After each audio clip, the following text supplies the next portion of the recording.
Hi, Lacrosse fans. Welcome back to episode number 28 of the Sticks and Picks Lacrosse podcast presented by Lacrosse Unlimited. Lacrosse Unlimited has provided the best equipment, apparel, and lacrosse footwear since 1990. Be sure to check out their website at lacrosseunlimited.com for all your lacrosse needs. I'm your host, Will Petchnig, alongside co-host Jake Fox. In today's episode, we talk to Holden and Hunter Garlent about their lacrosse and hockey careers. The Garlent brothers talk about why they wear number 65 and what that number means to them. They clash it out with their Battle of the Brothers segment and share some awesome stories about their grief process and what they have done to help other children out during the grieving process.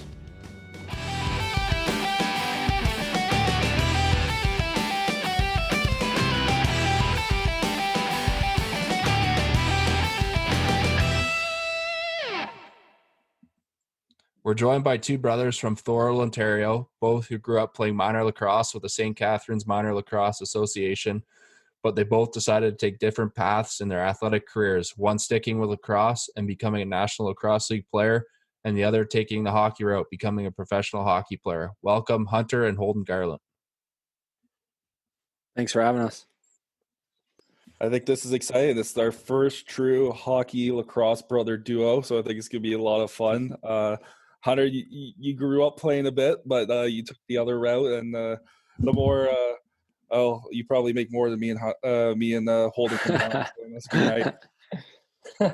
Yeah, I mean, I miss it every day, to be honest. When I get home, I love grabbing a stick and playing with Holden a bit. I still love to give him a hard time, say I'd be able to walk once in a while. So no, we still have a lot of fun, and I still hate to admit it sometimes, but it's definitely my favorite sport.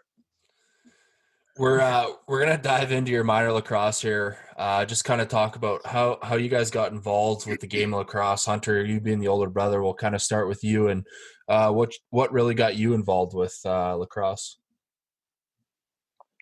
I think for me it was being a hockey guy and coming from a hockey family. Dad never played lacrosse, but I think he liked the physical sport. We weren't going to be, no disrespect, but we weren't going to be playing soccer or anything like that. So he pushed us the lacrosse way, even having no clue what it was about. And we fell in love. Holden jumped in a few years early, probably lied about his birth year, and was playing in diapers right when we started from a young age. So, loved it right away. And I think it's got a lot of similarities to hockey. So, we both just jumped on board and wanted to play every summer. Holdy, how was it for you? For me, I was pretty young, like Hunter said. I think I was still wearing diapers, so I was probably 1 year old and sitting behind the bench crying, watching him play. So I kind of begged my mom and dad to throw me in there. So next year, the following year, they lied about my birthday. They still tell me and threw me in there, and I'd play a period and then sit behind the bench for the other two. So it was fun. You guys both grew up playing for St. Catharines. You guys are actually the first kind of St. Catharines guys we talked to. Talk about what lacrosse is like in St. Catharines and how it might differ from other areas. I lost you there. Differ from other areas, did you say? Yeah, talk about how St. Catharines is kind of a different lacrosse hotbed compared to someone like Peterborough or Whitby or something like that. Yeah. Well, definitely you got great players coming out of St. Catharines. You still got Vino in the league. Steinhaus still plays summer ball. You got Billy D coach in Halifax. So it's a lot of tradition, definitely. Especially in our old arena, BBA it was called, Bill Burgoyne. The walls would be sweating. That place is so small, right? So it was definitely great to play in there. Won a few Minto Cups there. The older guys that used to play. So there's a lot of tradition, a lot of rich tradition in St. Catharines, and it's nice to be a part of it. Hunter, what was it like for you? Yeah, I think pretty similar. Like I said, not coming from the lacrosse family. I remember those junior A teams with, Steinhaus, Billy D, Vino, Sean Greenhall, and that's kind of how we fell in love with it. It was, like Holden said, a rink that probably comfortably sat about 400 people, and they were lined up on the glass about 5 rows back, tapping pennies behind the other team's net and whatnot. And it turned into a bit of a party. So it was hard not to love lacrosse when that was going on. And, our age group, a lot of us played sports year round together, whether it was hockey and then right into lacrosse season. So built a lot of good relationships off that. You guys were both fortunate enough to represent Team Ontario at the national level. Holden, you were in field lacrosse. Hunter, you played box. Hunter, your team was pretty interesting because there were, I think, 5 guys between you, Will, Nick Ritchie, Brandon Robinson, and Brody Milne, who all played on that Bantam Team Ontario team who took the hockey route.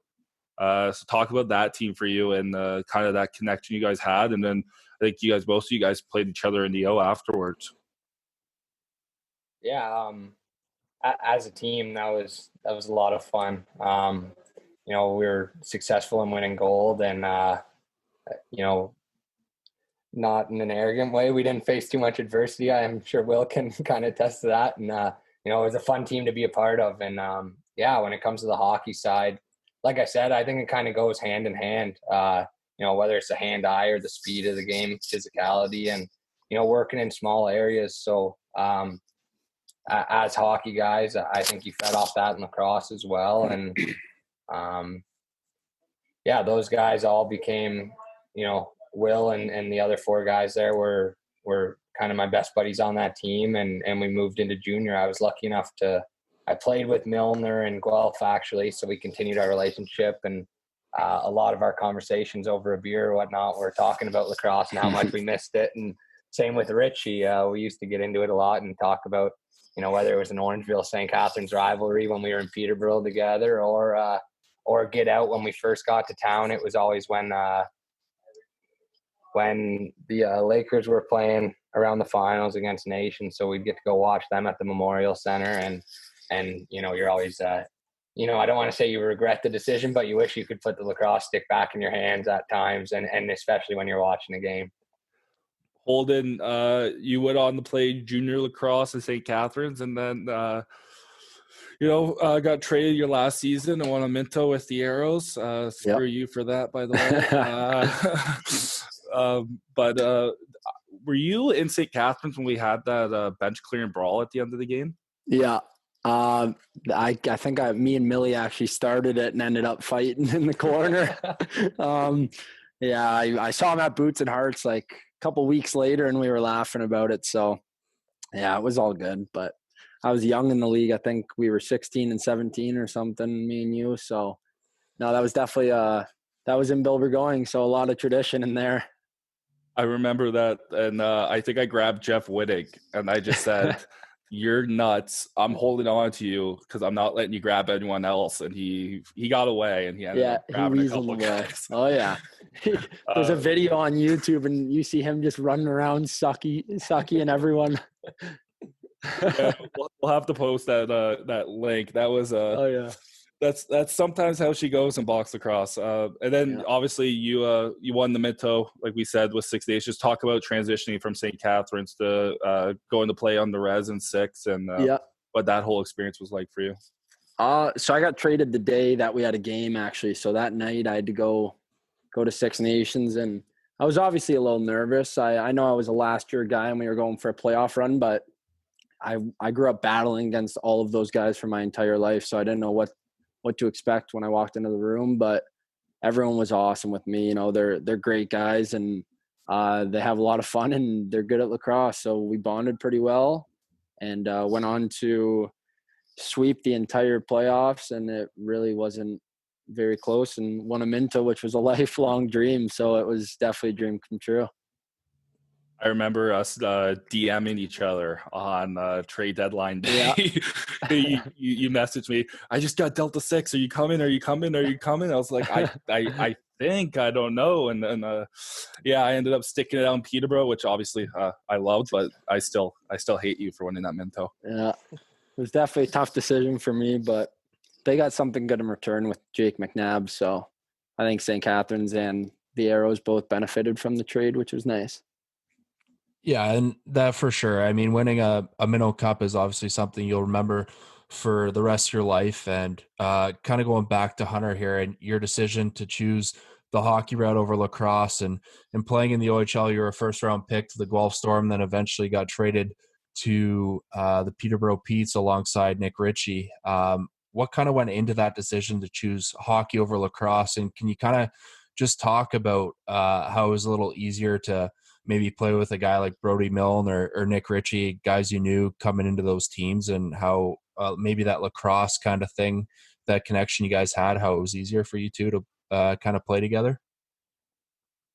Yeah, when it comes to the decision, it was kind of, played that last summer lacrosse before my minor midget year. And the big thing was, my parents were huge on school and whatnot. So it was kind of, I didn't think I'd have to make a decision that fast, to be honest. And, our season with Welland on my AAA team was really successful that year. And I remember my dad kind of sitting me down around February and saying, listen, bud, like, don't even think about the OHL unless you're lucky enough to go in the first round. I'm sending you to school. You're getting an education. So I was fortunate to obviously go the hockey way with where I was picked, growing up watching the Ice Dogs and stuff. And obviously it was a dream to play in the O. So toughest thing I ever did was giving up lacrosse, but at the same time, hockey was my first love. So I was really excited about the opportunity.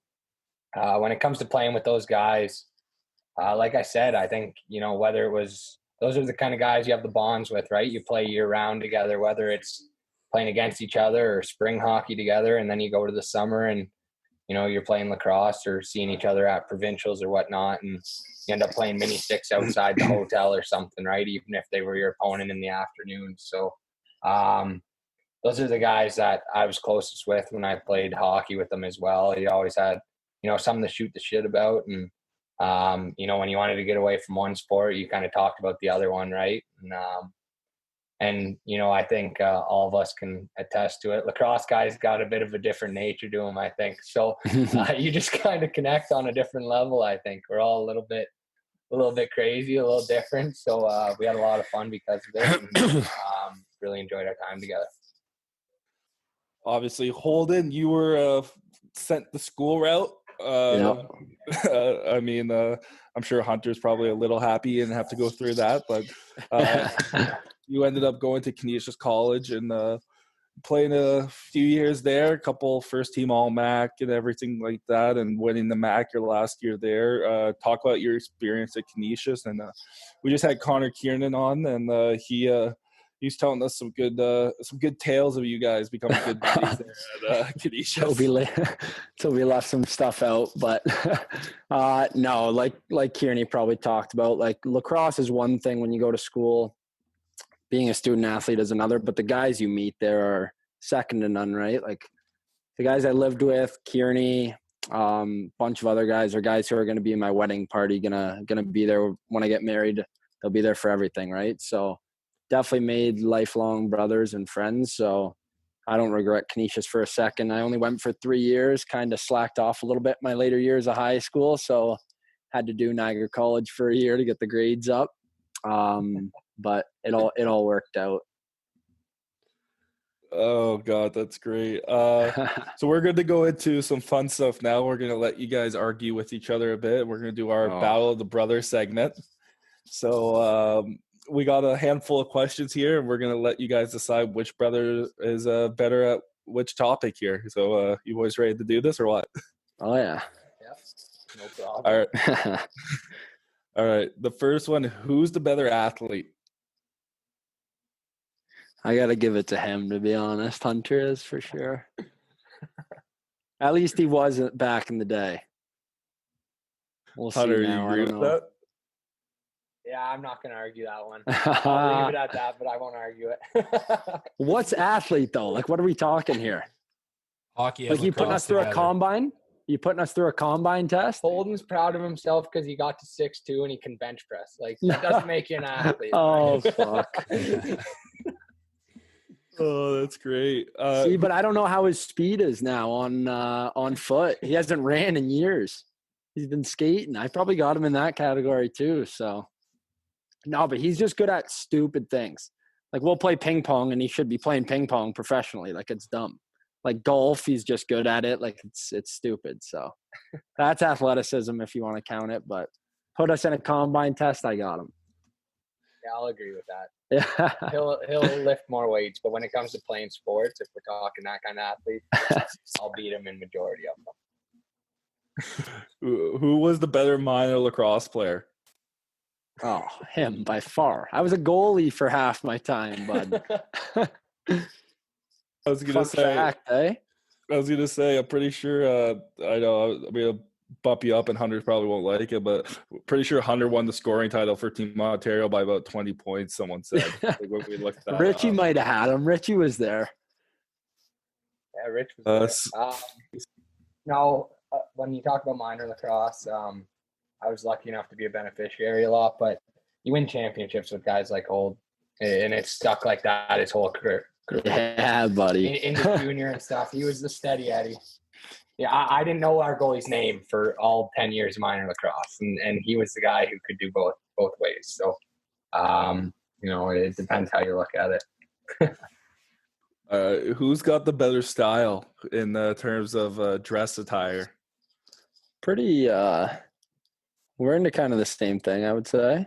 Yeah, we're into the same thing. I'd give it to Hold. Oh, yeah. I'll give it to Hold on that one. Yeah, I got no problem throwing sweats on Hold. I like to look good sometimes. Yeah, Hold goes out in public a little more than I do, I think, whether that's on a late Saturday night or anywhere else. So, I think he likes to get dressed up a little more than I do. I'll say this. I've seen some photos of Holden pregame walking into the Barnes and Sask, and you definitely like to overdo it a little bit, eh? Yeah, buddy. Looks good. Take the attention off his face. Yeah, right. Who's better at video games? That's probably dead even right now. Back in the day when I was like 8th grade, oh my God, I was the best COD player you'll ever see. That's why he wasn't a good minor lacrosse. That's why I wasn't good in school. But now when we're playing together. Yeah, we play together. A lot of Warzone. All right. Who's the better looking brother? It's me. This guy's missing teeth. Play a tougher sport. He's 5'4". Yeah. People say we look alike. He's got a little bit of orange in his hair, but he's got the height and stuff. I'll give it to him. Yeah. Who's the better driver? I have a ticket, so I'll give it to Hunter. Is Hunter should have tickets. Is that literally the only difference? One ticket to none? Yeah. Do you have a ticket? No. Yeah. I got a ticket. I'll give it to him. That's a shit question. The next one's, I think Hunter already kind of wins this by default. Who's the better student?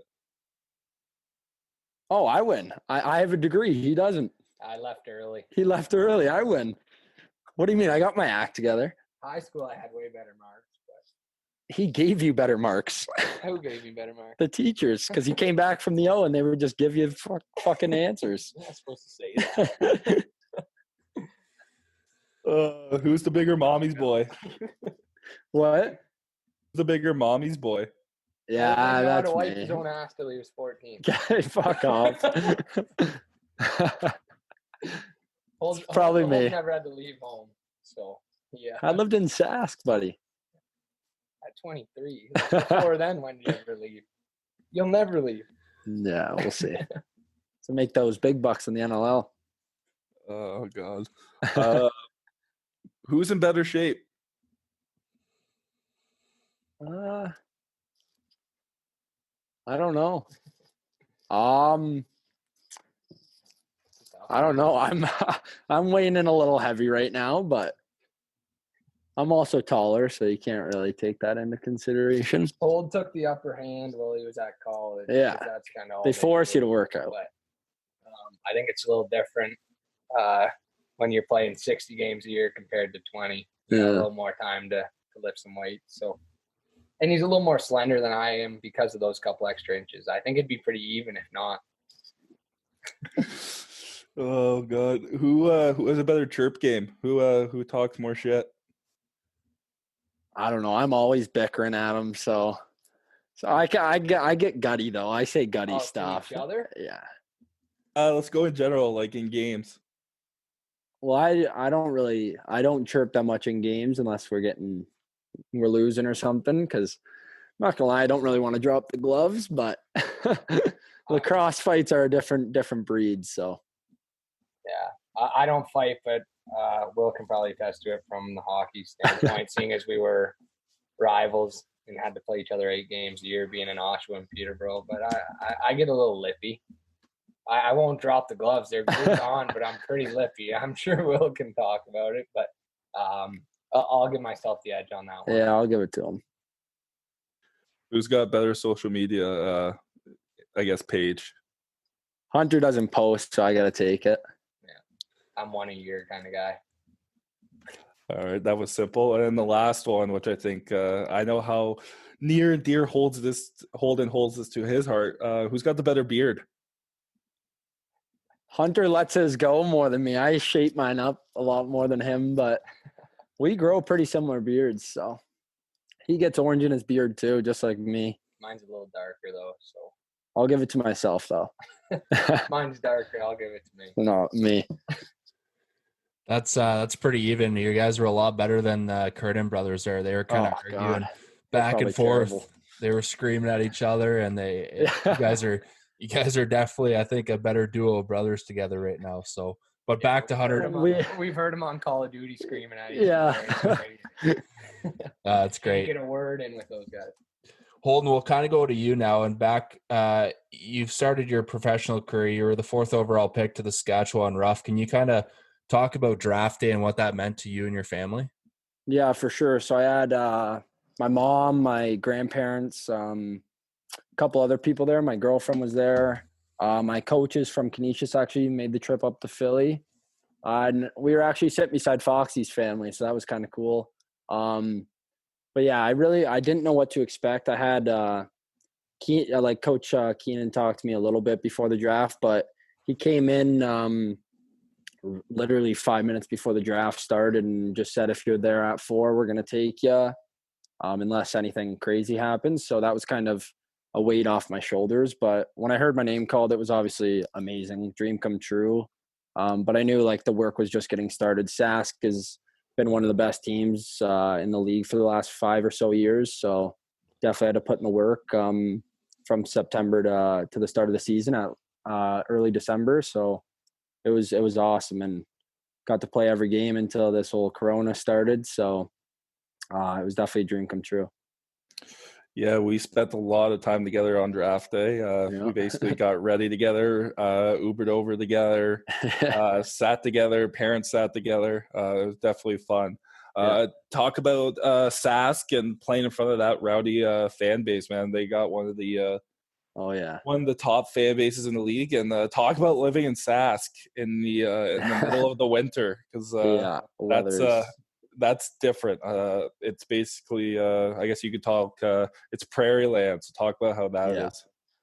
So we'll start with the weather.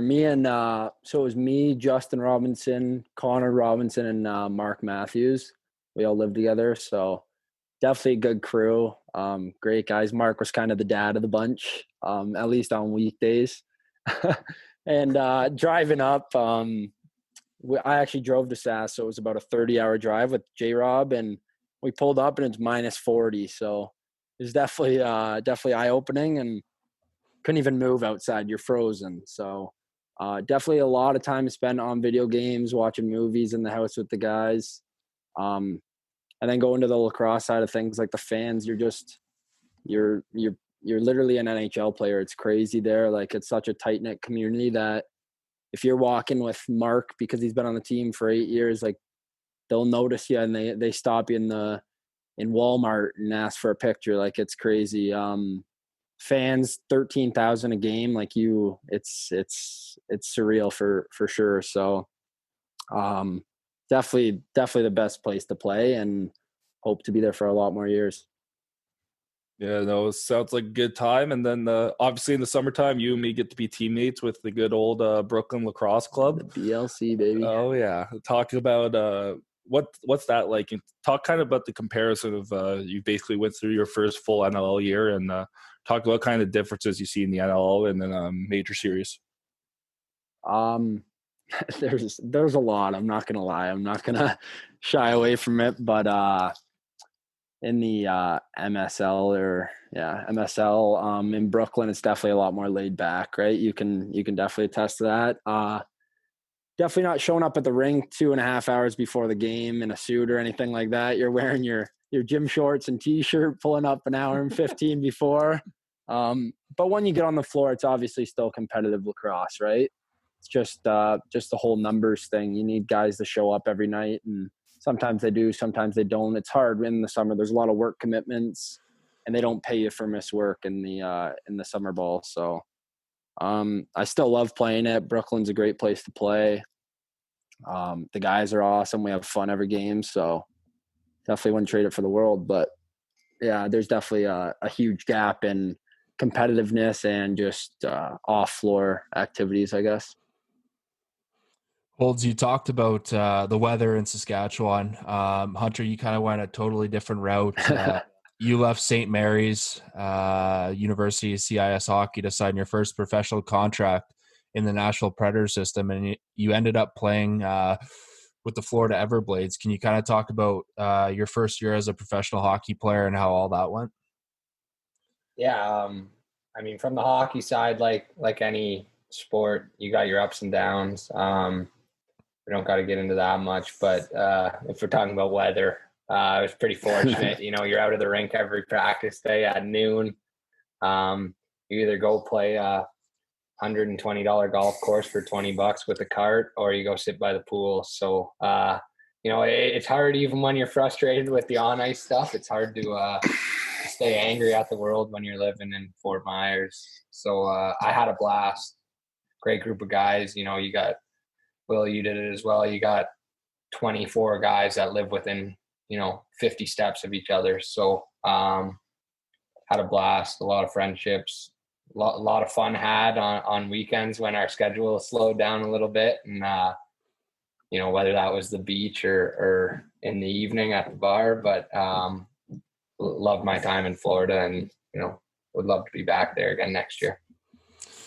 Yeah, exactly. I'm sure for people who don't know hockey too well, you had 54 games played, you had 44 points, which is pretty impressive for a rookie in professional hockey. So kudos to you on that. I'm going to get into a little something here. Holden, Hunter, and I all share something in common. Our fathers passed away suddenly, and we'll talk about Rob Garlent here, Holden Hunter's father. He passed away suddenly in 2014 from a heart attack. I'm going to start with Hunter because I know him a little better from playing with him in minor lacrosse days. But can you kind of explain why you guys wear the number that you guys wear and just kind of the tradition that you guys are trying to pass on and what your father meant to you guys? Yeah, obviously, as athletes, your dad's kind of everything, right? Whether it's driving you to hockey practice at 6 a.m. or every tournament or pep talk or music blaring on the way to a game, it's always dad, right? As much as mom's your biggest fan, dad's your guy when it comes to sports. So he's meant everything to us as athletes. For me, majority of my memories are hockey tournaments or car rides. I wear number 65 because that's his birth year. I never wore it before I got to St. Mary's. But finally, when I was allowed to pick any number I wanted, I thought it would be an awesome way to represent him in every game with how much he's meant to my career. It was just a way to play every game for him and always have a reminder. So, it's been special. His name's on every one of my sticks. I always say a prayer before every game. And like I said, he's my motivation night in, night out. Holds, you wear number 65 as well. Can you kind of explain what that means to you and how he's influenced your professional lacrosse career? Yeah, for sure. Hunter pretty much touched upon everything, but the best memories are him driving, like he said, to tournaments, staying in those hotels, just all the little stuff, right? You really remember it after they pass. You remember all the little stuff, but like you said, mom's your biggest fan, but dad's your supporter and your critic, right? So there was always a special place with a father and son bond, and I know Hunter shared that in hockey pretty deeply with my dad, and I definitely shared it in lacrosse. He didn't know as much about lacrosse as he did his hockey, but he was still there, and he knew if I played like shit, I would hear it. So he still knew what was going on, and just like I saw Hunter switch to number 65, so started wearing it in Brooklyn, and I tried to wear it in Sask. I'm wearing number 70 for my mom's birth year, actually, so kind of carrying on that tradition. But yeah, if 65 ever comes available, I'm sure I'll probably switch my number. So Yeah, no, that's great, and I think it's a great tradition. I wear 65 as well for the same reason. That was my dad's professional football number, so it's just something cool that I think we all get to experience and kind of honor our loved ones in that type of way. Second thing I want to ask you kind of about your dad. You guys are both willing to kind of use your story and being professional athletes. You guys have a platform, and I know, Hunter, you did a lot of work down in South Florida here this past season, working with children who are grieving the loss of a loved one. Can you kind of talk about your voice as a professional athlete and what you can do to help others who are grieving? Yeah, first and foremost, it was the most special and rewarding thing I've ever done, and I owe a lot to you for that. I know with your Wills Warriors, I always followed it, and it was something I always wanted to do. And being Ontario guys, I didn't really know that there was anything that was a grieving center, to be honest. And with conversations when we came to Fort Wayne and played you, and you gave me some insight on how to get it started. I was lucky enough to find one in South Florida.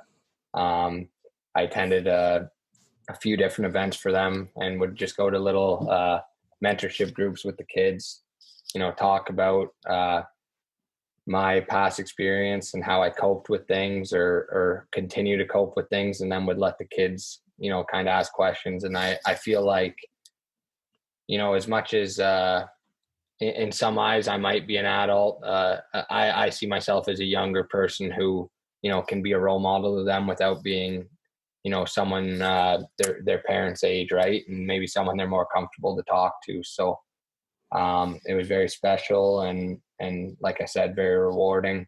The kids really opened up when I talked to them, and then I was lucky enough to have 6 of them at a game right before our season ended, which was going to continue into playoffs. But unfortunately, with the Corona stuff, it ended early. But I had them to the game, was able to give them a tour of the locker room and sign some stuff, take some pictures, and to see the smile on the kids' faces and just an outing for them and their families. It definitely brought a tear to my eye, but a smile at the same time. So I've had a blast with everything I've done.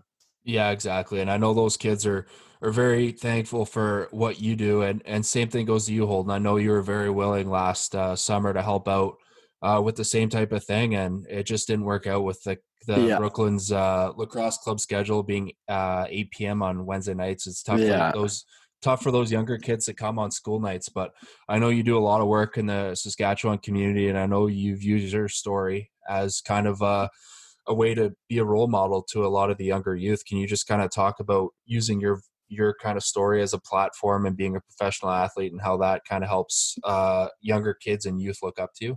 For sure. Like you said, we tried to get it going in Brooklyn. It's just the schedule is kind of tough for those younger kids on school nights, late nights on Wednesdays. So, I admire what you do, Will, and bringing my brother on board. He can really have a big impact at his games and stuff. I haven't really brought it to the Saskatchewan room yet. It's definitely something I will work for in the future and hopefully come next season. But I definitely have shared my stories with a lot of kids and kids who are grieving, and they always come to me for help and stuff. A lot of kids, even in Niagara, know my story, so I don't know about Hunter, but even our friends who have lost a loved one to me and just asked more like how do you cope, and I just tell them my story and how to move on, because you got to keep moving, right? You can't get stuck. So yeah, I hope to bring it to the professional level and bring it in Saskatoon, and hopefully I can next season and help as many kids as I can. Yeah, for sure. And I mean, we all know that your dad, Rob, is looking down on both of you guys. So proud of everything that you guys accomplished in your professional careers and everything that you guys do on and off the ice and off the field or floor. So he's pretty proud of you guys. We're gonna go into our next little thing, our final segment here. Jake and I understand that there's been a lot of abuse towards the officials and not just in lacrosse in general, but in all sports. And we just got to remember that the referees are part of the game as well. And Holds, I'm going to start with you here first. Who's your favorite lacrosse referee and why? I'd have to go with Ecclestone. I'm not giving him credit that he makes the best calls. I'm just saying that on the floor every time in summer, especially, he's always joking around with the guys. So he keeps it light when he can, and definitely cracks down when he has to. But he'll chirp me, I'll chirp him back, and he's all fun. So I think he's a pretty good ref. Yeah, that's great. Hunts, what about you? I know it's been a little while since you played lacrosse. You can use a hockey referee if you want, but it's totally up to you. Who's your favorite official and why?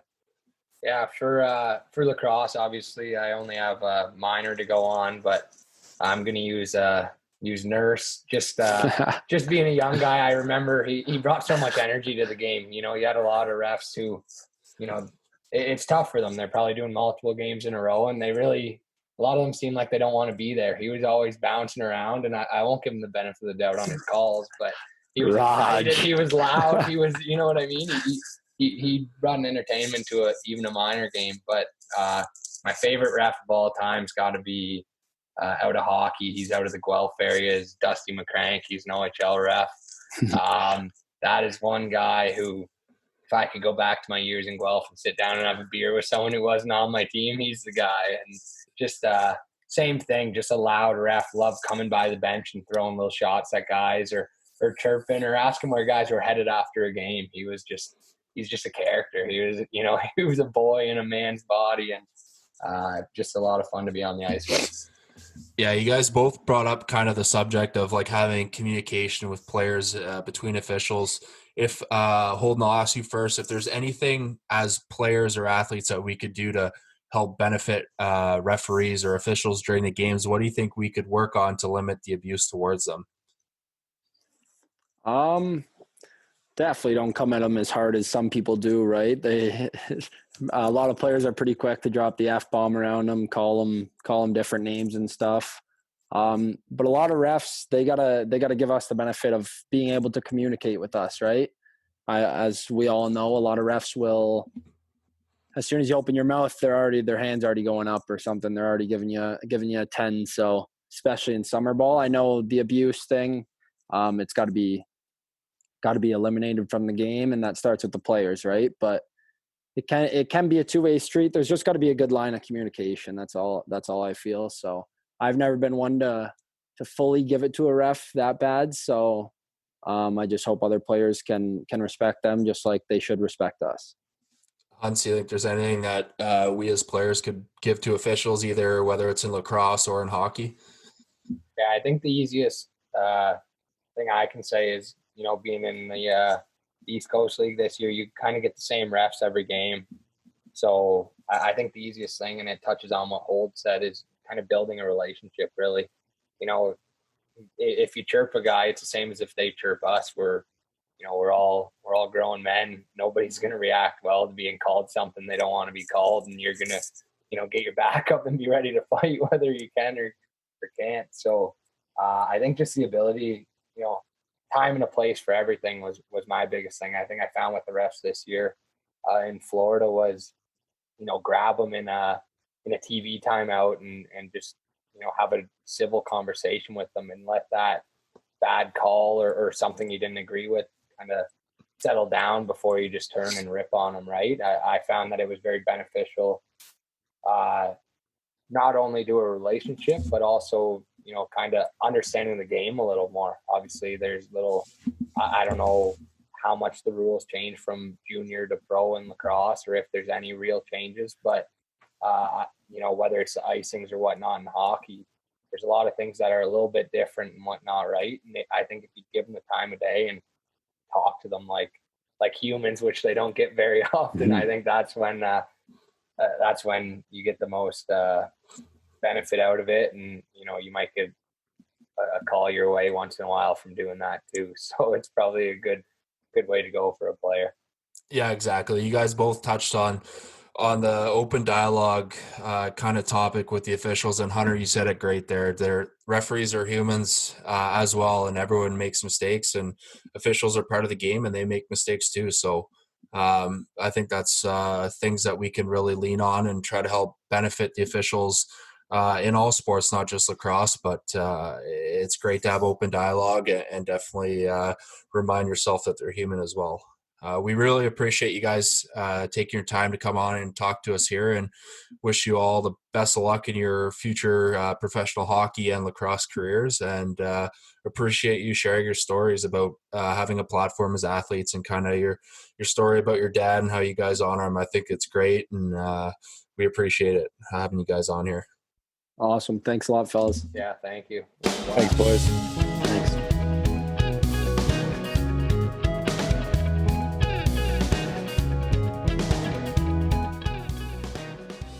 Thanks for listening to another episode of the Sticks and Picks Lacrosse Podcast presented by Lacrosse Unlimited. Don't forget to check out their website at lacrosseunlimited.com for all your lacrosse needs.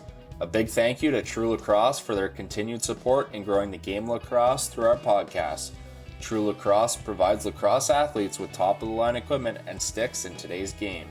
Follow us on our social media pages on Twitter and Instagram at SticksPicksLax, and on Facebook at Sticks and Picks Lacrosse for more lacrosse content, future episode releases, and some awesome lacrosse giveaways.